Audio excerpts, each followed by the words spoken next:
चलिए आज हम क्लास 10 के बहुत ही इम्पोर्टेंट सवाल को देखने जा रहे हैं जो हमेशा बोर्ड पेपर में पूछा जाता है। कह रहा है सिद्ध कीजिए कि √5 एक अपरिमेय संख्या है। हमें इसको सिद्ध करके दिखाना है कि √5 कैसी संख्या एक अपरिमेय संख्या है। इसको हम कैसे सिद्ध करेंगे कि √5 एक अपरिमेय संख्या है। तो सबसे पहले हम क्या करते हैं, हम इसको मान लेते हैं कि माना √5 एक परिमेय संख्या है, परिमेय संख्या है। हम सबसे पहले इसको मान लेते हैं कि √5 क्या है, एक परिमेय संख्या है। और लास्ट में हम यह सिद्ध कर देंगे कि ये √5 जो है वो परिमेय संख्या नहीं है।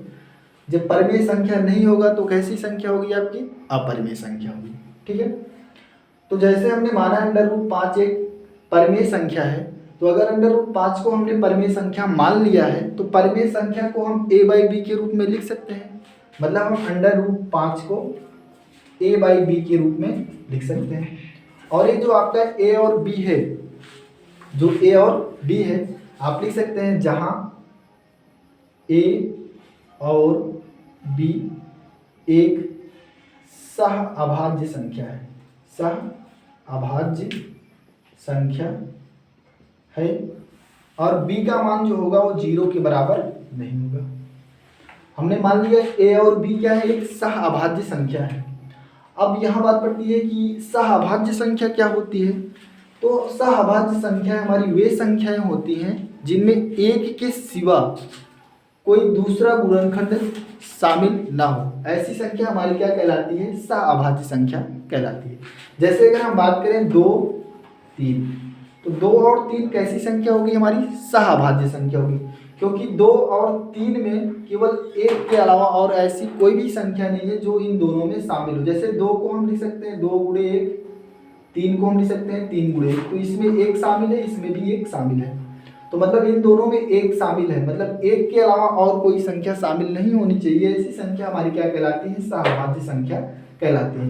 जैसे अगर हम यहीं पे लिख दें 2 और 4, अगर हम पूछे क्या ये सहअभाज्य संख्या है, तो आप अगर 2 और 4 की बात करेंगे तो 2 को आप लिखोगे 2 × 1, लेकिन आप 4 को क्या लिख सकते हो, 4 को लिख सकते हो 2 × 2 × 1।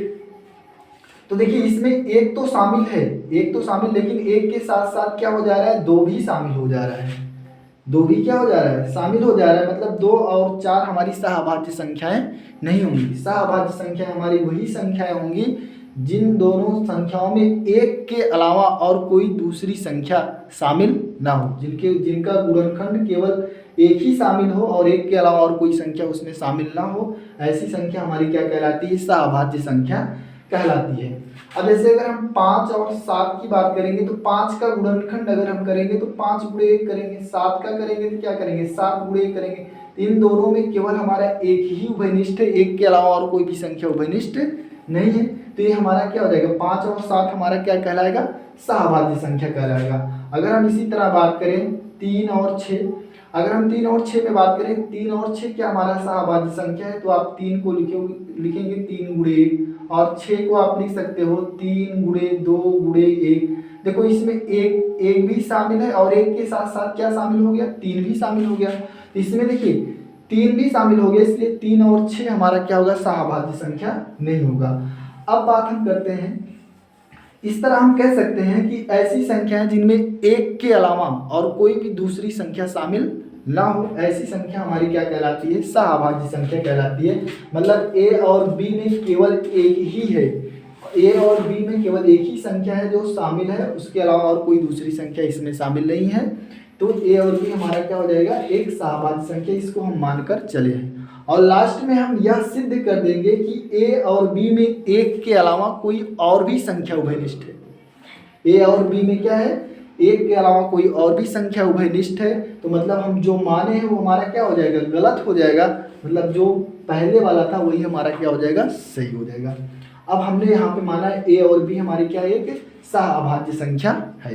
अब हम क्या करते हैं, इसके दोनों पक्षों का क्या करते हैं, वर्ग करते हैं। पक्षों का वर्ग करेंगे तो यहाँ √5 का वर्ग 5 हो जाएगा, यहाँ कितना हो जाएगा, a² हो जाएगा। अब हम इसको इधर लेके जाएं तो इसको हम लिख सकते हैं b² = a² 5। बी स्क्वायर बराबर क्या हो गया, ए स्क्वायर अपन 5 हो गया।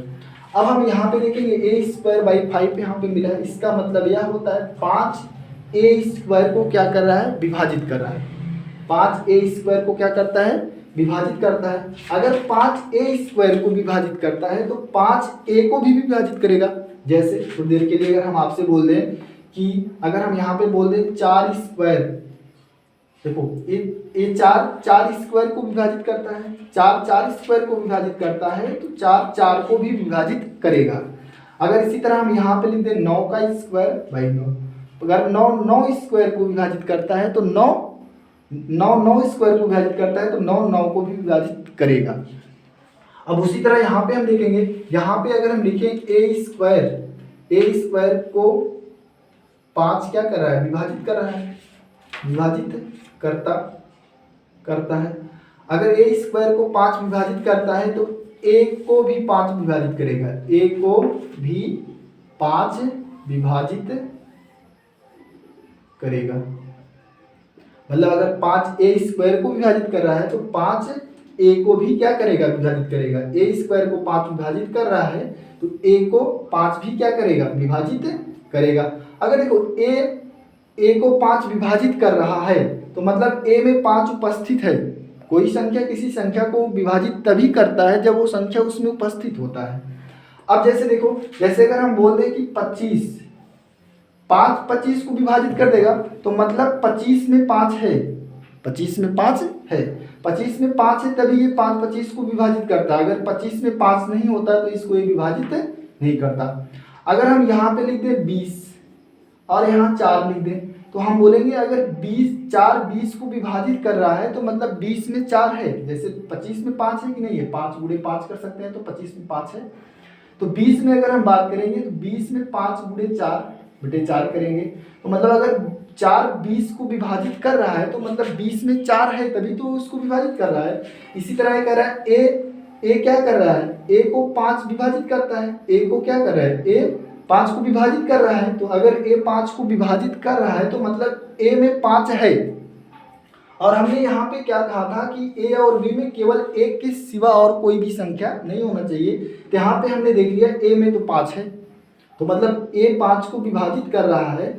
अगर ए 5 को विभाजित कर रहा है तो मतलब निश्चित से ए में 5 है। अब अगर ए 5 को विभाजित कर रहा है, मान लीजिए अगर ए 5 को विभाजित करे तो कोई मान आए, मान लीजिए ये मान क्या आ जाए, सी आ जाए।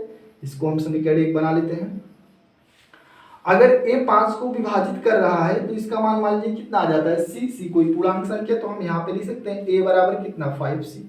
और इस ए का मान हम क्या करें, ले जाकर समीकरण 1 में रख दें। अब हम यहाँ पे कहें ए का मान समीकरण 1 में रखने पर, और जब हम ए का मान समीकरण 1 में रख देते हैं तो यहाँ से देखिए हमें बी स्क्वायर बराबर कितना मिल जाएगा, ए के स्थान पे 5c लिख देंगे, 5c का स्क्वायर बाई 5। अब यहाँ पे हम लिख सकते हैं बी स्क्वायर बराबर 25c स्क्वायर बटे 5, तो 25 हो जाएगा। तो बी स्क्वायर बराबर आपका आ जाएगा 5c स्क्वायर। या हम इसको ऐसे भी लिख सकते हैं B square by 5 equal to C square, या सी स्क्वायर इक्वल टू लिख सकते हैं हम बी स्क्वायर बाई 5। अब यहाँ से बहुत ध्यान से देखिएगा, यहाँ पे हमने लिखा C square equal to B square upon 5, मतलब 5 बी स्क्वायर को विभाजित करता है। अब वही बात हो गया, जो 5 है, जो 5 बी स्क्वायर को क्या कर रहा है, विभाजित करता है, विभाजित करता है। अब देखो 5 क्या है, बी स्क्वायर को विभाजित कर रहा है, तो 5 बी को भी विभाजित करेगा। 5 अगर बी स्क्वायर को विभाजित करता है तो 5 बी को भी विभाजित करेगा। अब देखो 5 20 पर, इसको ऐसे भी लिख सकते हैं बी स्क्वायर, ऐसे भी कर सकते हैं बी स्क्वायर 5 को विभाजित करता है तो बी 5 को विभाजित करेगा। यहाँ से हमने लिख दिया 5 बी स्क्वायर को विभाजित कर रहा है तो 5 बी को विभाजित करेगा। मतलब अगर 5 बी को विभाजित करता है, 5 बी को क्या कर रहा है, विभाजित कर रहा है, तो मतलब बी में भी 5 है, बी में भी क्या है, 5 है। तभी तो इसको विभाजित कर रहा है। और हमने यहाँ पे माना क्या था, ए और बी क्या है, सहअभाज्य संख्या, मतलब इसमें केवल एक के सिवा और कोई भी संख्या इसमें उभयनिष्ठ नहीं है। लेकिन हम देखें कि हमने यहाँ से देखा कि ए में भी 5 हो गया और यहाँ से हम देख रहे हैं बी में भी 5 हो गया, मतलब ए में भी 5 है और बी में भी 5 है। बी अगर 5 बी को विभाजित कर रहा है तो मतलब बी में भी क्या है आपका 5 उपस्थित है। इस तरह हम जो माने थे वो क्या हो गया, हमारा गलत हो गया। तो हमारा ये क्या हो जाएगा, √5 क्या हो जाएगा, एक अपरिमेय संख्या हो जाएगा।